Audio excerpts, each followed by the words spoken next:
ನೋಡಿ, ಇಡಿ ಅವರು ಏಕಾಏಕಿ ದಾಳಿ ಮಾಡಿದ್ದಾರೆ ಅಂತಕ್ಕಂಥದ್ದಲ್ಲ.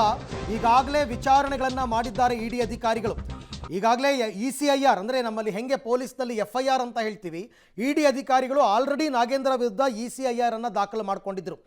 ದಾಖಲು ಮಾಡಿಕೊಂಡ ನಂತರ ಈ ಪ್ರಕರಣದ ಕಿಂಗ್ ಪಿನ್ಗಳು ಅಂತ ಅನಿಸ್ಕೊಂಡವರು ಪರಪ್ಪನ ಅಗ್ರಹಾರದಲ್ಲಿ ಏನಿದ್ದಾರೆ ಅವರನ್ನು ಹೋಗಿ ವಿಚಾರಣೆಯನ್ನು ಮಾಡ್ತಾರೆ. ಇದು 1 ತಿಂಗಳ ಹಿಂದಿನ ಕತೆ ನಾನು ಹೇಳ್ತಾ ಇರೋದು. ಜೂನ್ 6, 7, 8, 9ರ ಸಂದರ್ಭದಲ್ಲಿ ಉಳಿದವರೆಲ್ಲರ ವಿಚಾರಣೆಯನ್ನು ಈಗಾಗಲೇ ಇಡಿ ಅಧಿಕಾರಿಗಳು ಮಾಡಿದ್ದಾರೆ. ಈ ಬಗ್ಗೆ ಮತ್ತಷ್ಟು ಮಾಹಿತಿ ನನ್ನ ಕೊಲೀಗ್ ಮುರಳೀಧರ್ ಅವರಿಂದ ಪಡ್ಕೊಳ್ಳೋಣ. ಮುರಳಿ, ಇಡಿ ಅವರು ಏಕಾಏಕಿಯಾಗಿ ಬಂದಿರತಕ್ಕಂಥದ್ದು ಏನಲ್ಲ, ಅವ್ರಿಗೂ ಸಮಗ್ರ ಮಾಹಿತಿ ಇದೆ, ವಿಚಾರಣೆ ಮಾಡಿದ್ದಾರೆ ಅಂತ. ಅದ್ರ ಬಗ್ಗೆ ಡೀಟೇಲ್ಸ್ ಏನಿದೆ?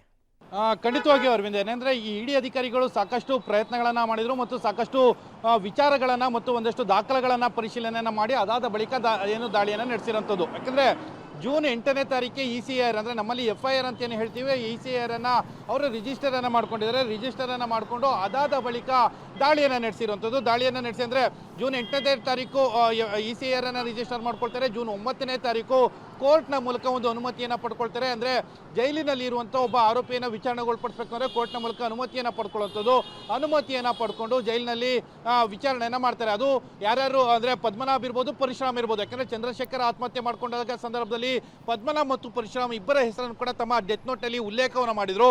ಆ ಹಿನ್ನೆಲೆಯಲ್ಲಿ ಅವರಿಬ್ಬರನ್ನ ಮೊದಲ ಬಾರಿಗೆ ವಿಚಾರಣೆಗೊಳಪಡಿಸ್ತಾರೆ. ಯಾಕಂದರೆ ಪ್ರಮುಖವಾಗಿ ಅವರಿಬ್ಬರೇ ನಿಗಮದ ಅಧಿಕಾರಿಗಳು. ಯಾಕಂದರೆ ಆಡಳಿತ ಅಧಿಕಾರಿಗಳು ಮತ್ತು ಆ ನಿಗಮದ MD ಆಗಿದ್ದಂಥ ಪದ್ಮನಾಭ್ ಮತ್ತು ಲೆಕ್ಕ ಪರಿಶೋಧಕ ಪರಶುರಾಮ್ ಇವರಿಬ್ಬರ ಹೇಳಿಕೆಗಳನ್ನು ಪಡ್ಕೊಳ್ತಾರೆ. ಅದಾದ ನಂತರ ಪ್ರೈವೇಟ್ ಪರ್ಸನ್ಗಳಾದಂಥ ನೆಕ್ಕುಂಟಿ ನಾಗರಾಜ್ ಮತ್ತು ನಾಗೇಶ್ವರ ರಾವ್ ಇಬ್ಬರನ್ನು ಕೂಡ ವಿಚಾರಣೆಗೊಳಪಡಿಸ್ತಾರೆ. ಯಾಕಂದರೆ ನೆಕ್ಕುಂಟಿ ನಾಗರಾಜ್ ಏನಿದ್ದಾನೆ ಆತ ನಾಗೇಂದ್ರ ಅವರ ಅತ್ಯಾಪ್ತ. ಯಾಕೆಂದರೆ ನಾಗೇಂದ್ರ ಅವರ ಜೊತೆಯಲ್ಲಿ 24/7 ಕೆಲಸವನ್ನು ಮಾಡ್ತಾ ಇದ್ದಂಥವನು ಮತ್ತು ಅವರು ಸಚಿವರಾಗಿದ್ದ ಸಂದರ್ಭದಲ್ಲಿ ಆಪ್ತ ಸಹಾಯಕನಾಗಿ ಕೂಡ ಕೆಲಸವನ್ನು ಮಾಡ್ತಾ ಇದ್ದ. ಆ ಹಿನ್ನೆಲೆಯಲ್ಲಿ ನೆಕ್ಕುಂಟಿ ನಾಗರಾಜ್ ಅವರನ್ನ ವಿಚಾರಣೆಗೊಳಪಡಿಸ್ತಾರೆ. ನೆಕ್ಕುಂಟಿ ನಾಗರಾಜ್ ಅವರನ್ನ ವಿಚಾರಣೆಗೊಳಪಡಿಸಿದ ಸಂದರ್ಭದಲ್ಲಿ ನಾಗೇಶ್ವರ ರಾವ್ ಆತ ಅಂದರೆ ನೆಕ್ಕುಂಟಿ ನಾಗರಾಜ್ ಅವರ ಬಾಮೈದ ನಾಗೇಶ್ವರ ರಾವ್ ಆತನ ಸಹಾಯದ ಮೂಲಕ ಸತ್ಯನಾರಾಯಣ ವರ್ಮಾ ಅಂದರೆ ಹೈದರಾಬಾದ್ನಲ್ಲಿರುವಂಥ ಸತ್ಯನಾರಾಯಣ ವರ್ಮಾ ಏನಿದ್ದಾನೆ ಆತನಿಗೆ 94,73,00,000 ಹಣವನ್ನು ಸಂದಾಯವನ್ನು ಮಾಡಿದ್ರು ಅನ್ನೋದ್ರ ಬಗ್ಗೆ ಮಾಹಿತಿಗಳು ಸಿಕ್ಕಿತ್ತು. ಆ ಹಿನ್ನೆಲೆಯಲ್ಲಿ ಇಡಿ ಅಧಿಕಾರಿಗಳು ನಿರಂತರವಾಗಿ ದಾಖಲೆಗಳನ್ನು ಪರಿಶೀಲನೆ ಮಾಡ್ತಾ ಇದ್ರು ಮತ್ತು ಸತ್ಯನಾರಾಯಣ ವರ್ಮಾ ಕೋರ್ಟ್ಗೆ ಪ್ರೊಡ್ಯೂಸ್ ಮಾಡಿದಾಗ SIT ಅಧಿಕಾರಿಗಳು ಕೋರ್ಟ್ಗೆ ಸಲ್ಲಿಕೆ ಮಾಡಿದಂಥ ರಿಮೈಂಡ್ ಕಾಪಿ ಇರ್ಬೋದು ಮತ್ತು ಒಂದಷ್ಟು ದಾಖಲಾತಿಗಳೇನಿತ್ತು ಆ ದಾಖಲಾತಿಗಳನ್ನು ಕೂಡ ಸಂಪೂರ್ಣವಾಗಿ ಪರಿಶೀಲನೆ ಮಾಡಿ ಈಗ ದಾಳಿಯನ್ನು ನಡೆಸಿರುವಂಥದ್ದು.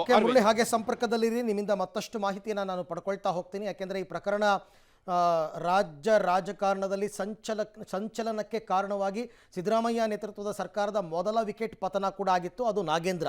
ಈಗ ನಾಗೇಂದ್ರ ಅವರನ್ನು ವಶಕ್ಕೆ ಪಡ್ಕೊಂಡಿರೋದ್ರಿಂದ ಮುಂದೇನು ಅಂತಕ್ಕಂಥದ್ದು ಈ ಎಲ್ಲ ಅಪ್ಡೇಟ್ಸನ್ನು ನಿಮಗೆ ಕೊಡ್ತಾ ಹೋಗ್ತೀವಿ.